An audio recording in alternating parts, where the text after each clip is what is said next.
Petit Jornal. Inteligência e irreverência em doses diárias.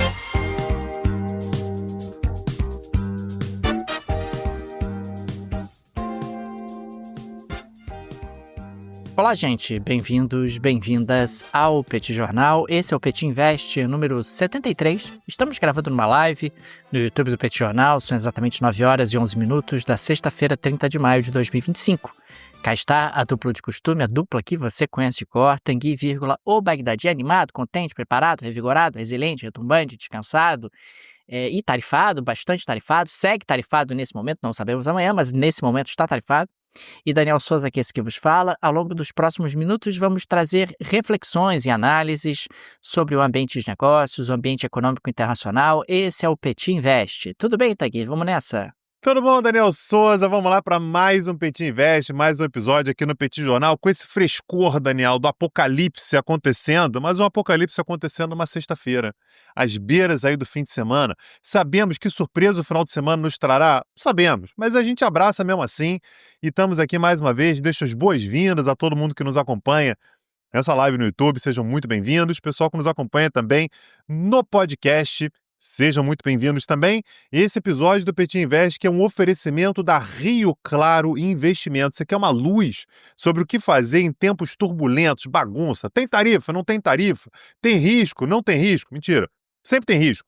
Tem risco cada vez maior. Procura a Rio Claro Investimentos, o pessoal que está preparado para te orientar, para conseguir fazer uma belíssima carteira de investimentos para você, com rentabilidade, garantindo segurança, e é com eles que a gente vem para esse Petit Invest de hoje, Petit Invest 73. Hoje, Daniel, eu acho que uma coisa que vai ser importante a gente fazer é: a gente já tem um governo de Donald Trump que assumiu no dia 20 de janeiro, então a gente já tem algum tempo aí de maturação das tarifas, das instabilidades, das idas e vindas, e a gente não pode ficar esperando, Daniel, que o impacto só vai vir quando a gente souber com certeza que tarifas são essas, quais serão as tarifas, quais serão os números, se vai ter tarifa ou se não vai. Pelo contrário, o impacto ele vem muito da incerteza. E eu acho importante, Daniel, hoje a gente trazer alguns números, né? Qual é o impacto do tarifaço de Donald Trump, mesmo sem ele estar consolidado, sem a gente saber se ele vai durar no longo prazo, hoje? O que você traz para a gente, Daniel, de números sobre esse tarifaço? Pois é, Tanguy, a gente tem falado bastante sobre o tarifaço do Trump e os impactos nas mais diferentes dimensões, e particularmente o impacto econômico. E nesse Petit Invest a gente vai trazer alguns números para tangibilizar um pouco mais o debate e para tentar entender qual é o tamanho do impacto que essas tarifas vêm causando sobre a economia americana e sobre a economia internacional. Por exemplo, o Budget Lab da Universidade de Yale estima que as tarifas de 2025, juntamente com as retaliações, né, que os Estados Unidos estão experimentando, devem ter um impacto de 0,5 ponto percentual no crescimento dos Estados Unidos, o que é um impacto bastante relevante. É claro que aqui a gente está falando de impacto em termos reais. Só para a gente colocar isso assim, de forma bem didática, até para eu entender. Eu estou falando didática como se eu estivesse querendo ajudar apenas os ouvintes, é para eu entender também. Isso significa que vai crescer menos ou que vai decrescer a economia? 0,5 menos do que cresceria, é isso? Exatamente, Tanguy. Essa é a estimativa anualizada, né, do Budget Lab da Universidade de Yale, considerando o impacto das tarifas colocadas pelos Estados Unidos e também o impacto das retaliações que nações estrangeiras acabam impondo aos Estados Unidos. Mas o 0,8% é o impacto sobre o crescimento do PIB americano, quer dizer, o PIB americano crescendo menos 0,8% do que poderia crescer em 2025, em função justamente dessa guerra tarifária. Um outro dado que a Budget Lab da Universidade de Yale trouxe é que eles estimam que 590 mil postos de trabalho vão ser perdidos ao longo do ano de 2025 por conta dessas tarifas impostas pelos Estados Unidos e suas respectivas retaliações. É claro que esse tipo de análise considera cenários, e aqui nesse caso você está considerando um cenário onde a guerra tarifária se alonga no ano como um todo. E a Ernst Young, ela estima que você vai ter um aumento de 0,4% na inflação nos Estados Unidos ao longo de 2025 em função da guerra tarifária. Isso não é pouca coisa. Quer dizer, você está falando de 0,4% a mais de inflação, você está falando de 0,8% a menos de crescimento e você está falando de 590 mil postos de trabalho a menos por conta da guerra tarifária e de suas respectivas retaliações ao longo do ano de 2025. E tem mais, né? Você teve uma redução de 44% nas exportações chinesas para os Estados Unidos desde março de 2025. Esse dado é do CEPR.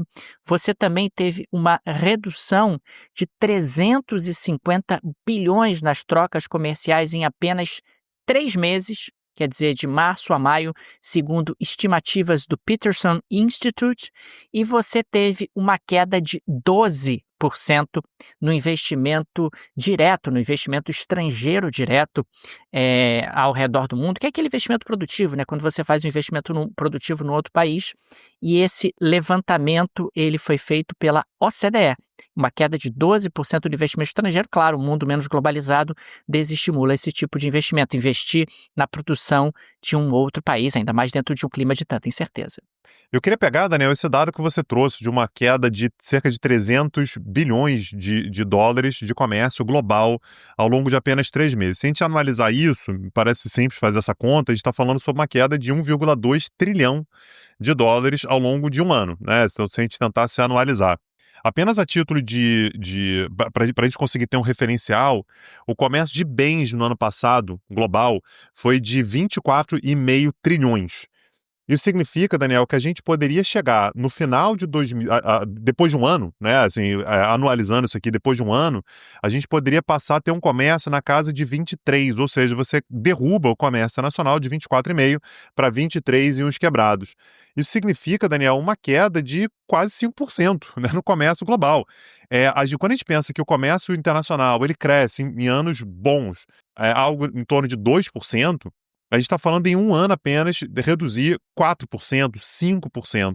Essa é uma queda muito significativa e que deve segurar o comércio internacional, na verdade, o crescimento da economia global para muitos países, né? São muitos países que crescem economicamente exatamente baseados na sua capacidade de fazer mais comércio. Então, é um dado que afeta os Estados Unidos, claro, mas afeta muitos outros países, inclusive a China. Quando você fala que esse é um dado inacreditável, né? Você falou, se não me engano, de 44% de queda nas exportações chinesas para os Estados Unidos. Isso é um dado realmente muito importante. Se a China cresce menos, se os Estados Unidos crescem menos, você tem um crescimento global muito menor, o que impacta muitos países por aí.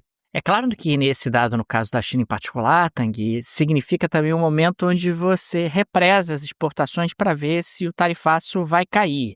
E é importante também destacar que houve um aumento muito substantivo das importações americanas de produtos chineses nos meses que antecederam o tarifaço, porque muita gente já aproveitou ali para reforçar os estoques dentro de um cenário onde você tinha ali a expectativa de que os Estados Unidos iam criar ali algum tipo de constrangimento para importações chinesas. E é interessante que no caso do Brasil, Tanguy, o impacto foi fundamentalmente sobre o setor de aço e alumínio. As exportações brasileiras de aço e alumínio para os Estados Unidos caíram 11,27%, esse dado é da Agência Brasil, do governo brasileiro, e a produção brasileira de aço diminuiu 2% em 2025, e a gente está falando, claro, de um impacto principalmente das tarifas americanas. A gente está tido na União Europeia, e aí isso foi publicado no Financial Times, um aumento das importações de aço da China. Então, os europeus estão importando mais aço da China e os preços internos do aço na União Europeia caíram 18% entre janeiro e maio de 2025. Isso pode parecer uma boa notícia e, por um lado, claro, reduz a questão do preço do aço, mas por outro lado também é importante destacar que o setor siderúrgico tem margens muito apertadas. Uma queda tão importante do preço pode levar à quebra de siderúrgicas pelo mundo. Mas por que isso acontece? Os Estados Unidos são grandes compradores de aço. E o que acaba acontecendo é que se eles diminuem as suas compras de aço, o que acontece com o preço do aço no mercado internacional fora dos Estados Unidos? Cai. obviamente cai, né? Mas você, no caso do aço, você não tem como desligar a siderúrgica de maneira tão simples assim. Então, reduzir a produção de aço não é algo tão simples rapidamente, no curto prazo, assim como aumentar a produção de aço também não é tão simples. Consequentemente, você continua tendo oferta, é um mercado relativamente sobreofertado, que tem uma queda importante da demanda em função das tarifas colocadas nos Estados Unidos. Isso derruba o preço do aço, reduz a margem das siderúrgicas, que costumam ser apertadas, e você pode colocar alguns setores mundo afora em situação delicada. Você desorganiza o setor por conta dessa imposição de tarifas por parte dos americanos. E claro, a tendência, Daniel, é que se você tem um crescimento menor da economia dos Estados Unidos e da China, que são as duas maiores economias globais, a tendência também é que você tenha uma demanda menor por aço, né? Então acaba sendo um dominó, né? Um efeito dominó. Poxa, e os americanos não têm como substituir essa oferta de aço rapidamente, Tanguy. Investimento siderúrgico é algo que demora, são anos para você implantar uma siderúrgica. Como eu coloquei há pouco, a margem é relativamente apertada, quer dizer, você precisa ter uma produção em larga escala para que aquele negócio seja lucrativo, e você vai implantar uma siderúrgica nos Estados Unidos com custos mais altos e com um alto grau de imprevisibilidade. Até a tua siderúrgica está dando retorno, o Trump já não é mais presidente em condições normais de temperatura e pressão. Será que essas tarifas vão ser mantidas? É um nível de incerteza e de desorganização da economia mundial de grandes proporções. Essa semana a gente teve as idas e vindas do ponto de vista judicial também nos Estados Unidos, é um componente novo nos Estados Unidos, a judicialização de decisões absolutamente centrais. É claro que o argumento da justiça no Tribunal de Nova York, o Trump não pode fazer isso através de um argumento de emergência, até porque, poxa, você aumentou tarifa, reduziu tarifa, que emergência é essa, né? Que você está aumentando tarifa e reduzindo tarifa de maneira tão veloz. E o Tribunal de Apelação em Washington ainda não julgou o mérito, mas considerou, olha, enquanto o mérito não está julgado, vale a decisão do presidente. Quando a gente julgar o mérito, a gente vê, mas por enquanto vale a decisão do presidente, mas isso adiciona uma camada de incerteza. É um ambiente, Tanguy, que me parece muito danoso para a economia americana e para a economia mundial. A gente já falou sobre isso aqui e vale a pena repetir. Existe um incentivo muito forte para que sejam estabelecidas parcerias comerciais que não incluam os Estados Unidos, porque os Estados Unidos passa a ser fonte de ruído, passa a ser fonte de problema, e claro que você vai continuar fazendo comércio com os Estados Unidos por conta do tamanho da economia americana e da importância que os Estados Unidos têm para a economia mundial, mas, puxa, vamos buscar alternativas. Eu não posso depender tanto de um governo que é tão imprevisível. Pior do que ter regras ruins é você não saber qual é a regra. E Donald Trump é um mestre na incerteza, na imprevisibilidade, só que do ponto de vista econômico isso tem consequências e não são pequenas. Perfeito. Daniel Souza, eu sei que as pessoas ficam ouvindo a gente, né, e pensando, tá bem, o que eu faço num cenário como esse? Não sou eu que vou te dizer, não é a Daniel Souza que vai te dizer, procura a Rio Claro Investimentos. A Rio Claro, ela está mais do que escaldada em tentar garantir um nível de segurança para os seus investimentos em um cenário de incertezas como esse. O link está na descrição desse episódio, aliás, acessando a Rio Claro pelo link, eles sabem que você chegou pelo Petit Jornal, o tratamento que eles dão é incrível, né? De fato, assim, um atendimento a clientes, a potenciais clientes, é maravilhoso. Não perde essa oportunidade não, ainda mais um momento de incerteza como esse. Lembrando sempre, Tanguy, eu acho isso fantástico, a Rio Claro tem como pilar a isenção de conflitos de interesses. A Rio Claro é uma empresa completamente independente, não recebe comissões de nenhuma corretora ou banco, e dessa forma eles têm liberdade para fazer apenas o que é melhor para o cliente, esse é o único objetivo.